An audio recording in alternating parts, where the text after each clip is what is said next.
ya. Nomor 1, persamaan diferensial dengan variabel terpisah.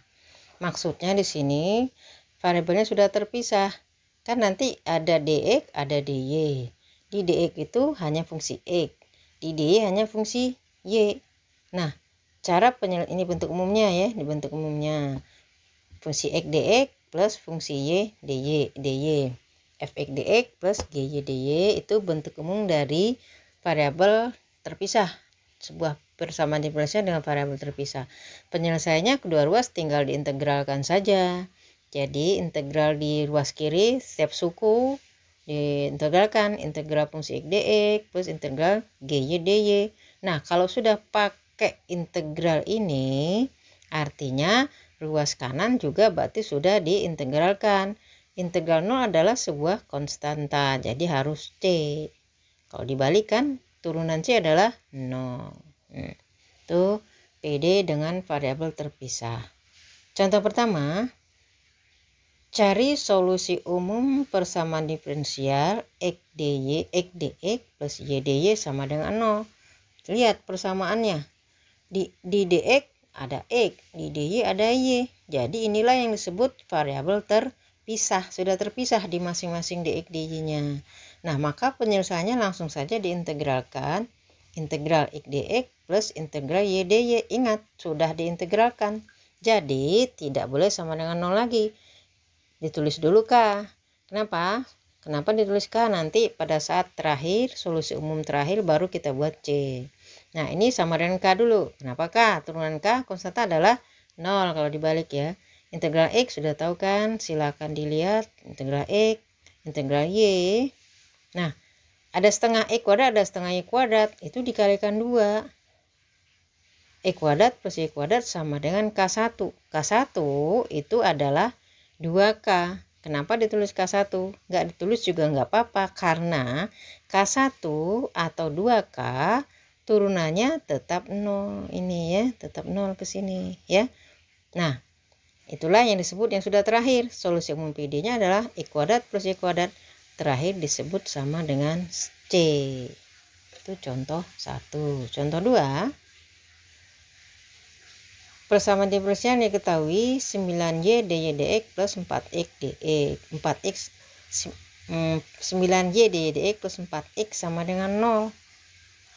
Nah, ini boleh dikalikan dengan dx dulu. Jadi ini dikalikan dx ya, dikalikan dx nih.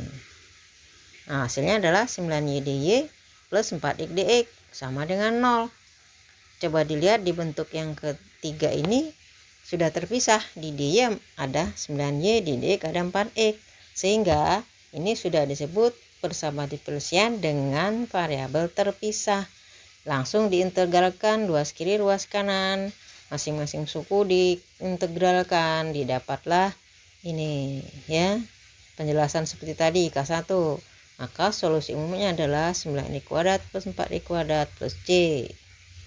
Nah, itu beberapa atau 2 contoh untuk PD atau persamaan diferensial dengan variabel terpisah. Lanjut ke nomor 2 Romawi. Nomor 2 Romawi adalah submateri kita adalah persamaan diferensial dengan variabel yang masih tercampur. Maksudnya masih tercampur. Di dx itu ada x, ada y. Di dy ada x, ada y. Nah, persamaan diferensial seperti ini direduksi dulu menjadi persamaan diferensial variabel terpisah ya. Diusahakan dulu menjadi variabel terpisah. Nah, ini dia bentuk umumnya. Bentuk umumnya mxy dy plus nxy dy, mxy dx plus nxy dy sama dengan 0. Kelihatan di sini di dx ada x, ada y. Di dy ada x, ada y. Nah, penyelesaiannya fungsi x kali fungsi y dx ditambah fungsi x kali fungsi y dy diberi diberi tanda yang berbeda ya, diberi nama yang berbeda. Fungsi 1x kali g1y dx ditambah f2x kali g2y dy. Nah, penyelesaiannya ini adalah di persamaan diferensial ini, ingat tadi di dx kalau untuk menjadi PD variabel terpisah tidak boleh ada GY, tidak boleh ada Y. Di DY untuk menjadikannya menjadi variabel terpisah tidak boleh ada X. Artinya di DX ini kita nggak boleh ada Y kan, dibagi dengan G1Y, dibagi G1Y. Kemudian di DY tidak boleh ada X, berarti dibagi juga dengan F2X.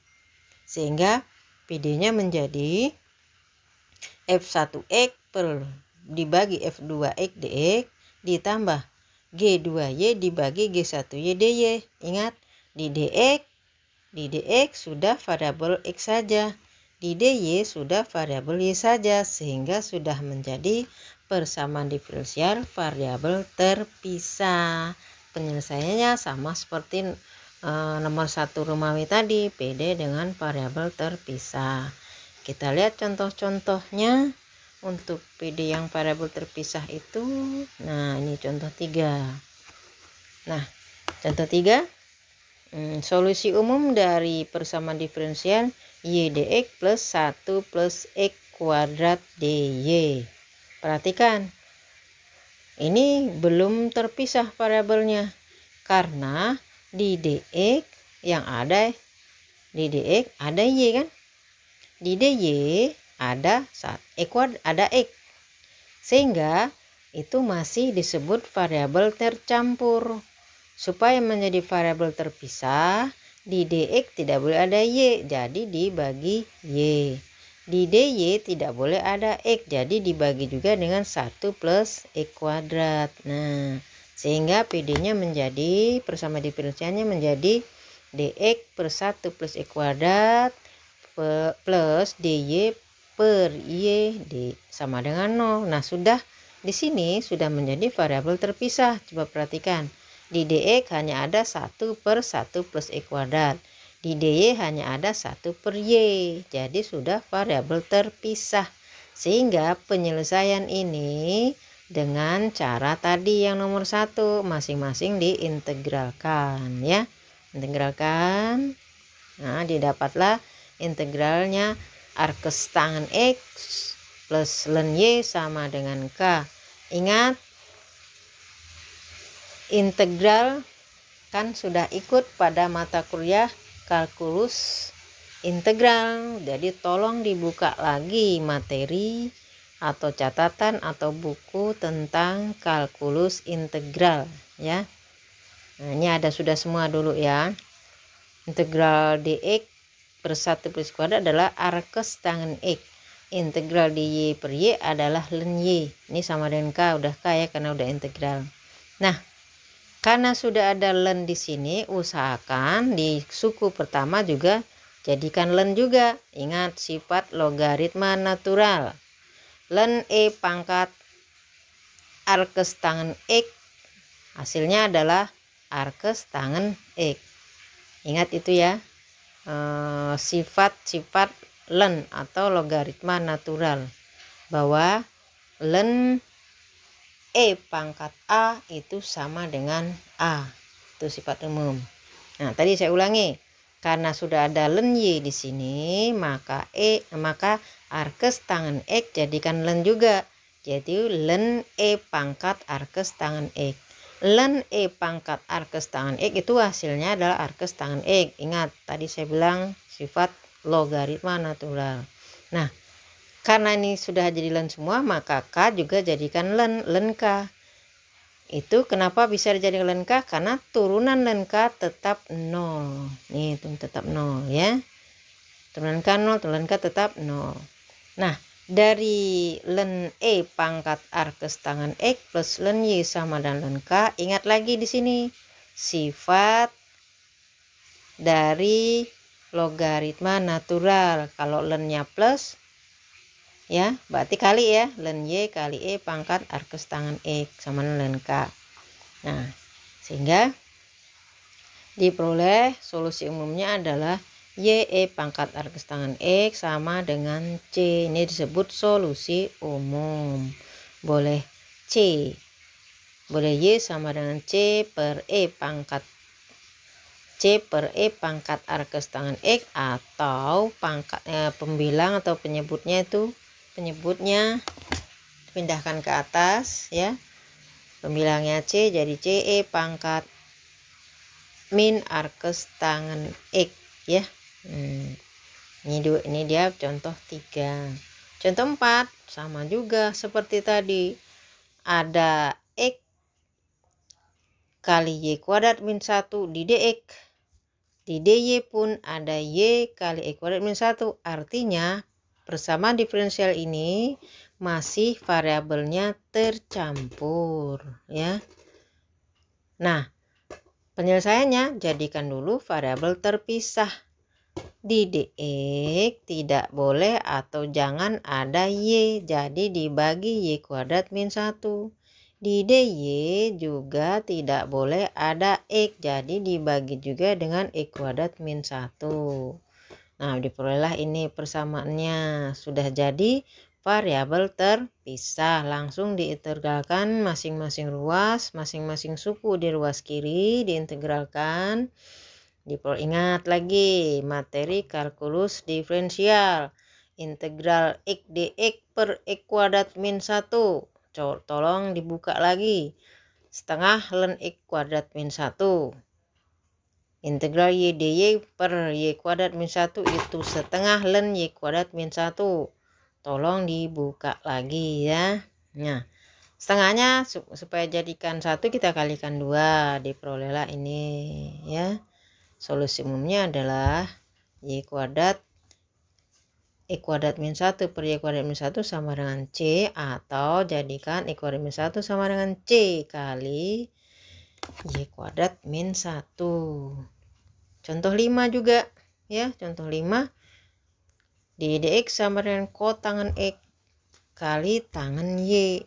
Nah, ini kita usahakan menjadi di DX dan DY ya. Nah, ini di DX sama dengan kotangan X tangan Y kalikan dx, jadi seperti ini. Kotangan X kali tangan Y dx sama dengan dy. Dy-nya pindahkan ke ruas kiri menjadi seperti ini. Nah, masih variabel tercampur karena di dx ada Y tangan Y. Jadi dibagi dengan tangan Y. Di dy tidak ada X ya. Bagi dengan tangan Y, maka diperoleh kotangan X dx min dy per tangan Y sama dengan 0. Masing-masing diintegralkan. Kembali lagi, lihat lagi kalkulus integralnya, yaitu cara-cara mengintegralkan, teknik-teknik integrasinya ya. Nah, kalau tidak ingat cara seperti ini, sudah ada rumusnya. Rumus kotangan hasilnya ln sin X. Rumus sepertangan atau sepertangan itu sama dengan kotangan ya. Rumus kotangan ada ln sin Y integralnya. Nah, ini saya buat lagi. Asalnya dari mana ln sin X? Ln sin Y. Nah, ini dia. Kembali saya ulangi. Kembali diulangi, harus kalkulus diferensial, kalkulus integralnya dibuka kembali ya, karena mata kuliah ini judulnya sih persamaan diferensial dasar, tetapi yang dikerjakan semuanya adalah mengintegralkan. Jadi teknik-teknik integrasi sangat-sangat harus dikuasai, sehingga kembali saya ulangi, kalkulus integralnya buka kembali. Oke, lanjut ke contoh berikutnya, contoh 6. Oke. Nah, contoh 6 juga sama seperti tadi. Nah, oh iya, contoh 6 ini sudah ada di buku halaman 12 di contoh 2 ya. Oke, di sini dilihat ada di buku. Ada sedikit perbedaan cara Bulin dengan cara yang ada di buku, tapi kembalinya ke persamaan berikutnya tetap sama ya. Di sini sama nih ya. Oke, lihat berikutnya. Ini hasilnya. Udah demikian ditemu 2 ini. Untuk soal-soal latihan, coba dibuka buku halaman 14 dan 15 nomor 1 sampai dengan 8. Itu ada ralat nomor 7 ya. Di sini di soal itu belum ada di Y-nya. Kemudian ralat nomor 6. Soal nomor 6 semuanya DY. Nah, yang ini harusnya DX ya. Silakan dikerjakan dulu soal-soalnya. Dibahas nanti ya. Demikian temu 2 untuk mata kuliah persamaan diferensial dasar ini.